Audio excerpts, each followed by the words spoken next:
জয় রাধা বল্লভ, জয় গৌর, জয় নিতাই। একাদশী, একাদশী কবে? আগামী 14ই অঘ্রাণ, 1 ডিসেম্বর, সোমবার একাদশী। এই একাদশীটির নাম মুখ্যত একাদশী। এই দিন গীতা জয়ন্তী। এদিনকে গীতা পাঠ করা অতি অবশ্য কর্তব্য। প্রতিদিনই ভক্ত গীতা পাঠ করে থাকেন। এদিনকে যদি সম্ভবপর হয় তাহলে সমগ্র গীতা পাঠ করা,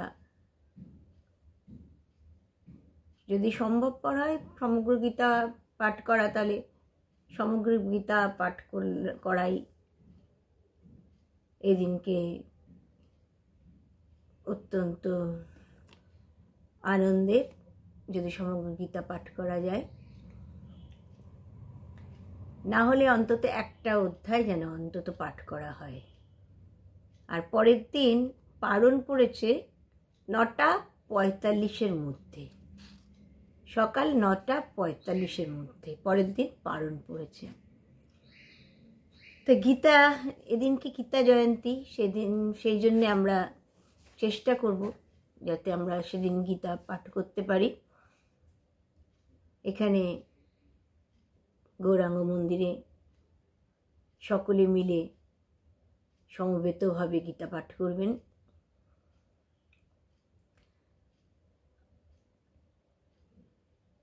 সমবেতভাবে গীতা পাঠ করলে সেই যে ধ্বনি, সেই ধ্বনির যে আকর্ষণ, ধ্বনির যে শক্তি, ধ্বনির যে মাধুর্য,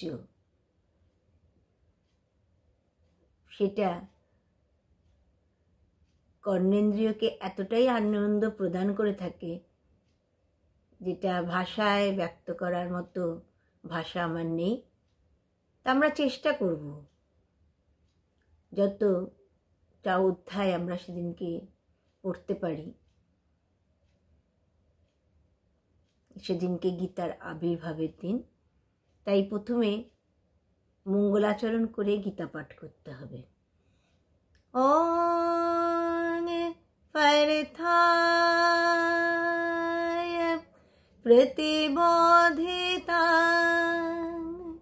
ভগবতা নারায়ণেন স্বয়ং ব্যাসেন গ্রথিতাং পুরাণমুনিনাং मध्ये महाभारतम् अद्वैतामृतवर्षिणी भगवती अष्टादशाध्यायिनीम् अम्बत्याम् अनुसन्दधामि भगवद्गीते भवद्देशिनीम् नमस्तुते व्यासविशालबुद्धिम् फुल्यारविन्दायत पत्रनेत्र येन तया भारत तैलपूर्ण प्रज्वालित ज्ञानमय प्रदीप प्रपन्य पारिजाताय तत्र वित्रैकपाणये ज्ञानमुद्राय कृष्णाय गीतामृतदुहे नमः। सर्वपनिषद्गावदग्धा गोपालनन्दन पार्थवत्स सुधीर्भक्त्या दुग्धं गीतामृतं महत् वासुदेवसुतं देवं कंसचारूणमर्दनं देवकी परमानन्दं कृष्णं वन्दे जगद्गुरुं भीष्मद्रोणतटा जयद्रथजला गान्धारनीलतपला सल्लग्राहवती कृपेण वहनीकर्णेन बेलाकुला असत्यां विकर्णघोरमकरां दुर्योधनावर्तिनी सोतीर्णा व्याकुल पांडवैरनदी कैवर्तक केशव पारसर्ज बच सरजय मलंगे गीतार्थ गंधत कटंगे नानक खनक केसरंगे हरिकथा संगे बुधना बोधितम् लोके सज्जन सटपदै अहरह पेपीय मानंगे मुदा भूयद भारत पंकजं कुलिवल प्रद्धं सिनः श्रेयसे मूकं करोति वाचालं पुंगुं लंघयते गिरिं जति कृपातमहं वन्दे परमानंद माधवं जंग ब्रह्मावरुणेन्द्र रुद्रवरुतः सुनन्ति दिव्यैस्तवे वेदैशाङ्गपदक्रमपनिषदै गायन्ती जंग सामगां धनावस्थित तद्गतेन मनसा पश्यन्ति जंग जोगिन जस्तांग तंग विदुसुरा सुरगना देवाय तस्मै नमः। এরপর পরপর অধ্যায় যদি পড়ে যাওয়া যায় তাহলে তো খুব ভালো, আর যদি সম্ভবপর না হয় তাই আমি এখানে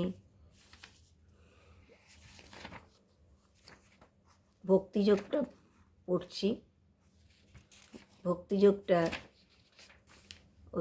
ছোট, সেটা যেন অন্তত পড়া হয়। भक्ति योग अर्जुन वाच एवं सतत जुगतः जे भगतास्तंग पर्जुपासते जे चापक्षरम् अभक्तं तेषां के जगभीत्यमा श्रीभगवानुवाच मज्जाबेसमनो जे मं नित्ययुक्तयुपासते श्रद्धया परयोपेतास्ते मे जुक्तोतमामता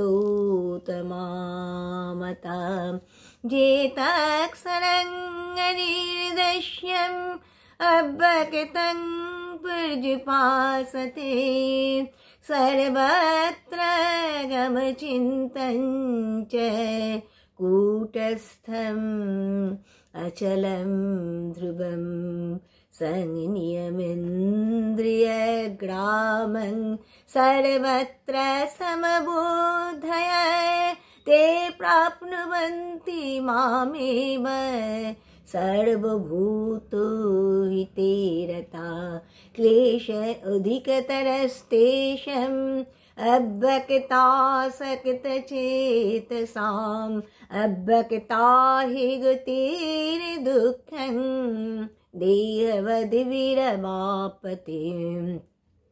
जेतु सर्वाणि कर्माणि मयि सन्न्यस्य मत्परा अनन्यनैव योगेन मां ध्यायन्तोपासते तेषामहं समुद्धर्ता मृत्युसंसारसागरात् भवामि न चिरात् पार्थ मज्जावेशितचेतसां मज्जेव मनयाधत्स मयि बुद्धिं निवेशय निवसिष्यसि मज्जेव अतो ऊर्ध्वं न संशय अथ चित्तं समाधातुं न शक्नोषि मयि स्थिरम् अभ्यासयोगेन ततः मामुपछान्ति मामिच्छाप्तुं धनञ्जय अभ्यासे अपसमर्थोऽसि मत्कर्मो परमा भव मदर्थमपि कर्माणि कुर्वन् सिद्धिम् अवाप्स्यसि अथैतदप्यशक्तोऽसि कर्तुं मद्योगमाश्रितः सर्वकर्मफलत्यागं ततो कुरु यतात्मवान् श्रेयो ज्ञानाभ्यासात् ज्ञानाद्धननिर्विशेषते धनात् कर्मफलत्याग स्त्यगाद् शान्ति अनन्तरम् अद्दिष्टा सर्वभूतानां मैत्रकरुण एव च निर्मम निरहङ्कार समो दुःख सुखक्षमी सन्तुष्ट सततं योगी यततमादृढनिश्चय मज्जार्पितमनो बुद्धि जो मद्भक्त समे प्रिय जस्मान्न दिजते लोक लोकान्न दिजते च हर्षामर्ष भयद बेगी मुक्तो ज सच मे प्रिय।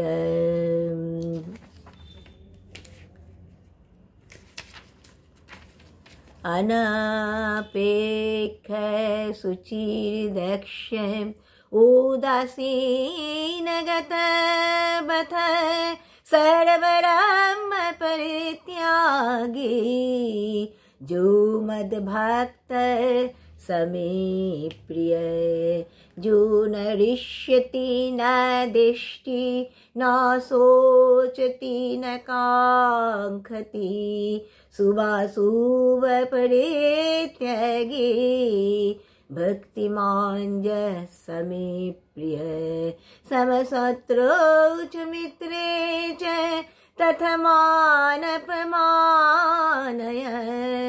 शीतोष्ण सुखदुःखेषु समसंग विवर्जित तुल्यो निन्दास्तुतिर्मुनि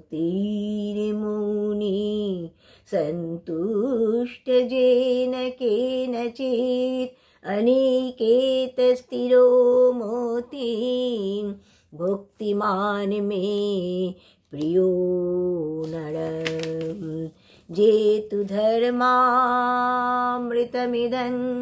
जतत्तंगे पर्युपासते सद्य ध्यानमत परमा भक्तास्ते अतीवो मे प्रिया इति श्रीमद्भगवद्गीता उपनिषत्सु ब्रह्मविद्यायां योगशास्त्रे श्रीकृष्णार्जुन संवादे भक्तियोगो नाम 12 অধ্যায়। যদি সমগ্র গীতা পড়া সম্ভবপর না হয় তাহলে অন্তত যেন মঙ্গলাচরণ করে 12 অধ্যায়টা পড়া হয়। আর মাহাত্ম্য তো অনেকটা বড়, আমরা সব সময় হয়তো সময় করে উঠতে পারি না, অনেকেরই সময় থাকে না। তাই বৈষ্ণব আচার্য প্রভুপাদ প্রাণকিশোর গোস্বামীজি বলে গিয়েছিলেন, सर्वोपनिषद गावदगधा गोपाल नंदन पार्थवत्स सुधीर भक्त्या दुग्धं गीतामृतं महान। এই শ্লোকটি বলে, এই শ্লোকটি মঙ্গলাচরণের মধ্যেই আছে, এই শ্লোকটি বলে যেন সমাপ্ত করা হয় যদি পুরো মাহাত্ম্য পড়া সম্ভবপর না হয়। আর যদি সময় থাকে পুরো মাহাত্ম্য পড়া ভালো। তো সেদিনকে মোক্ষদা একাদশী অঘ্রাণ মাসের শুক্লপক্ষের একাদশী। এই একাদশীকে আবার মৌনী একাদশীও বলা হয়, আর দক্ষিণ ভারতে এটাকে মুক্কটি একাদশী বলা হয়। মোক্ষদা, মোক্ষদা অর্থাৎ মোক্ষ থেকেই এসছে মোক্ষদা। মোক্ষ কথাটার অর্থ হলো নিধান বা মুক্তি, অর্থাৎ যে একাদশী দেবী তার অনুগত সন্তানকে সংসারের যাবতীয় কামনা বাসনা থেকে দূরে রেখে মোক্ষ লাভের পথে অগ্রসর করে দেন, তিনি হলেন এই মোক্ষদা একাদশী দেবী। এই একাদশী কথা বলা হয়েছে ব্রহ্মাণ্ড পুরাণে। ব্রহ্মাণ্ড পুরাণের অন্তর্গত যুধিষ্ঠির কৃষ্ণ সংবাদে এই একাদশীর তিথি মাহাত্ম্য বর্ণনা করা হয়েছে। সেখানে দেখা যাচ্ছে যুধিষ্ঠির ভগবান শ্রীকৃষ্ণকে প্রশ্ন করলেন, এই অঘ্রাণ মাসের শুক্লপক্ষের একাদশীর নাম কি, আর এই ব্রত কিভাবে পালন করতে হবে, এই ব্রতের মাহাত্ম্য কি, আপনি কৃপা করে আমাকে বলুন। তখন ভগবান বললেন, হে রাজেন্দ্র, এই একাদশী তিথি সর্বপাপ বিনাশকারী। আর এই তিথিতে কি করতে হয়? তুলসী মঞ্জরি দিয়ে ভগবানের সেবা করতে হয়, অর্চনা করতে হয়। তুলসী মঞ্জরি দিয়ে অর্চনা করতে হয়। তুলসী মঞ্জরি আমরা জানি ভগবানের অত্যন্ত প্রিয়,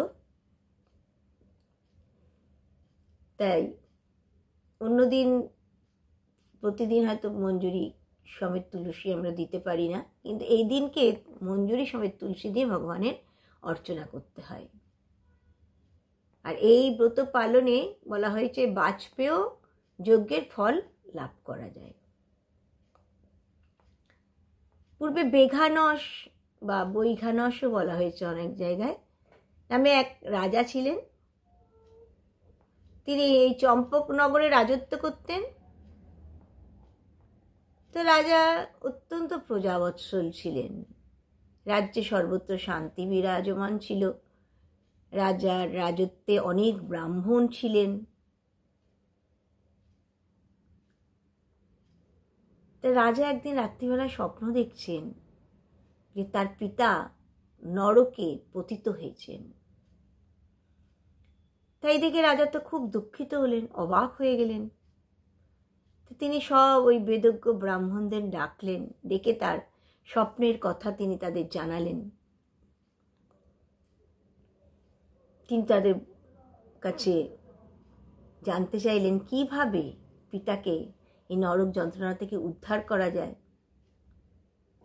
পুত্রের কর্তব্য তো পিতাকে নরক থেকে উদ্ধার করা, সেটা কিভাবে সম্ভবপর হবে? পুত্রের কর্তব্য আমি কিভাবে পালন করব? মহাজনের যেই পথ তাতে হব অনুরত, পূর্বাপর করিয়া বিচার। আমাকে আপনারা কৃপা করে বলে দিন, আমি কিভাবে আমার পিতাকে নরক থেকে উদ্ধার করব? তখন রাজা বৈঘানস তখন পর্বতমুনির কাছে গেলেন। পর্বতমুনিকে গিয়ে তিনি সব বৃত্তান্ত আনুপূর্বিক বললেন। পর্বতমুনি সব শুনলেন, শুনে ধ্যানস্থ হয়ে গেলেন। ধ্যান থেকে তুমি যখন উঠলেন তখন বললেন, হে রাজা, তোমার পিতা পূর্বজন্মে অত্যন্ত কামাচারী ছিলেন, তাই তার এই অধোগতি হয়েছে। অঘ্রাণ মাসের এই শুক্লপক্ষের একাদশী ব্রত বিধিপূর্বক পালন করে হরিবাসর করে এই ব্রতের ফল তোমার পিতাকে দান করো, তাহলেই তোমার পিতা এই নরক থেকে উদ্ধার পাবে। একাদশীর দিন হরিবাসর কথা সবসময় বলা হয় আমরা হরিবাসরে গান গাই, কীর্তন করি, আনন্দ করি। এই হরিবাসর করা অতি অবশ্যই কর্তব্য একাদশীর দিন। এই হরিবাসর করে যদি তোমরা এই ব্রত পালন করো আর এই ব্রতের ফল যদি তোমার পিতাকে দান করো, তাহলেই তোমার পিতা নরক থেকে উদ্ধার পাবেন। তো মুনির এই কথা শুনে সকলে তো রাজ্যে ফিরে এলেন। তারপর রাজা মেঘানস তার স্ত্রী, পুত্র, প্রজা সকলকে নিয়ে বিধিপূর্বকেই একাদশী ব্রত পালন করলেন।